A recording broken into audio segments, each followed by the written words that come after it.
E aí, hoje a gente vai explorar as ideias de um verdadeiro arquiteto do pensamento. Um cara que, lá no século XIII, desenhou um projeto de justiça tão forte, mas tão forte, que as suas bases influenciam o direito até os dias de hoje. Pois é, essa é a pergunta, né? Uma questão que a humanidade se faz há séculos. E a resposta que a gente vai investigar hoje não é nada simples, viu? É uma verdadeira obra de engenharia filosófica. O nosso arquiteto é Santo Tomás de Aquino. E a grande sacada dele, o que o torna genial, foi pegar dois materiais que pareciam totalmente opostos. De um lado, a lógica afiada de Aristóteles, a razão grega, e do outro, a revelação da fé cristã. Ele não escolheu um ou outro, ele fundiu os dois numa estrutura única e super coerente para a gente pensar o que é justiça. E para a gente entender essa construção toda, a gente tem que começar pela fundação, pelo alicerce. E esse alicerce é algo que poderíamos chamar de a bússola da nossa consciência. Bom, o nome técnico para essa bússola é sindérese. Parece complicado, mas a ideia é bem simples. Segundo Tomás de Aquino, ninguém nasce como uma folha em branco, moralmente falando. A gente já vem com uma inclinação natural, um hábito da mente, que aponta para o bem e nos avisa quando algo vai para o lado do mal. Uma analogia ótima para entender isso é pensar no sistema operacional da nossa consciência. Sabe? Ele já vem instalado de fábrica com um comando principal, uma diretriz básica que orienta todos os outros aplicativos e programas que a gente vai instalando ao longo da vida. E que comando é esse? É este princípio fundamental. Em latim soa assim: bonum faciendum et male evitandum, ou seja, fazer o bem e evitar o mal. Simples, direto, e para Tomás de Aquino, essa é a base de absolutamente toda a nossa vida moral e, por consequência, de toda e qualquer lei. Ok. Com essa base bem firme, Tomás de Aquino começa a construir. E ele ergue uma estrutura hierárquica impressionante para a lei. Vamos subir juntos essa escada das leis para entender como cada degrau se conecta? Tá aqui a planta geral. Tomás de Aquino organiza a lei em 4 níveis, e o legal é que cada um se apoia no anterior. A gente começa lá em cima, no plano divino mais abstrato, a lei eterna. Desce para nossa capacidade de entender isso com a razão, a lei natural, e finalmente aterrissa nas regras concretas de nosso dia a dia, a lei humana. A lei divina, que vem das Escrituras, age como um guia extra nessa jornada. Lá no topo, no ponto mais alto, está a lei eterna. Pensa nela como se fosse o grande plano do universo, o código-fonte de tudo, a própria razão de Deus governando a criação.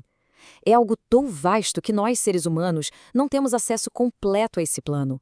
Só o Criador o conhece em sua totalidade. Mas, e aqui que está o pulo do gato? A gente consegue acessar uma parte desse plano. A lei natural é exatamente isso. É a nossa participação como seres que pensam, que raciocinam nessa lei eterna.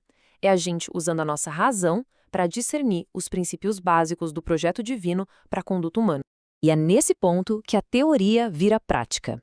A lei natural nos dá o princípio geral que a nossa razão consegue captar: não matar. Ok, mas e daí? Como isso funciona no mundo real? É aí que entra a lei humana. É ela que pega esse princípio abstrato e transforma numa regra concreta, tipo definir qual vai ser a pena exata por homicídio numa cidade específica, num ano específico. Certo. Então, qual é o propósito de toda essa arquitetura? Para que serve a lei, afinal de contas? A resposta de Tomás de Aquino é direta e tem um foco bem claro. Olha, cada palavra dessa frase é importante. Primeiro, a lei não é um ato de poder arbitrário, é uma ordenação da razão. E qual o objetivo dela? O bem comum, ou seja, o bem de todo mundo, não só de um ou de outro ou de um grupo de privilegiados. Vamos pensar num exemplo super prático. Uma lei de trânsito que proíbe estacionar na frente da emergência de um hospital. Isso não é um capricho do prefeito, sabe? É a razão sendo usada para garantir que as ambulâncias consigam chegar e salvar vidas. Isso é o bem comum em ação. Bom, mas tudo isso nos leva a uma questão bem espinhosa e às vezes até perigosa. Se a lei tem que servir à razão e ao bem comum, o que acontece quando ela simplesmente não faz isso? A pergunta direta e reta: e se uma lei, criada por nós, humanos, contradiz um princípio básico da lei natural, como o direito à vida, ou um mandamento claro da lei divina? O que acontece? A resposta dele é radical. Para Tomás de Aquino, uma lei injusta não é só uma lei ruim. Não, ela perde a sua própria característica de lei. Ela se torna uma perversão da lei, uma corrupção. Em outras palavras, ela deixa de ter força moral para obrigar a consciência das pessoas. Mas calma lá, ele é bem cauteloso aqui. Não é um convite para sair desobedecendo a tudo. Uma lei que vai contra a lei natural é, sim, injusta. Mas a justificativa mais forte para uma resistência, para uma desobediência civil, acontece quando a lei dos homens nos obriga a fazer algo que a lei divina proíbe. Aí, a escolha é entre obedecer a Deus ou aos homens. Chegando ao final dessa nossa análise, fica muito claro que essa estrutura do Tomás de Aquino não é só uma peça de museu.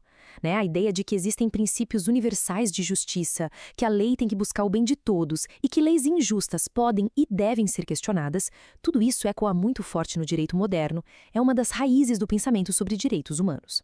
No fim das contas, ser um bom profissional do direito, na visão de Tomás de Aquino, é muito mais do que só decorar leis e códigos. É ser um mestre da razão prática. É ser alguém que consegue conectar aqueles grandes princípios universais de justiça aos problemas concretos do dia a dia da sociedade. E a provocação que fica para a gente é, num mundo com leis cada vez mais complexas, como essa arquitetura de razão, natureza e bem comum que foi projetada há quase 800 anos pode nos inspirar a construir uma sociedade mais justa hoje em dia? A planta do mestre arquiteto está aí. A construção é com a gente.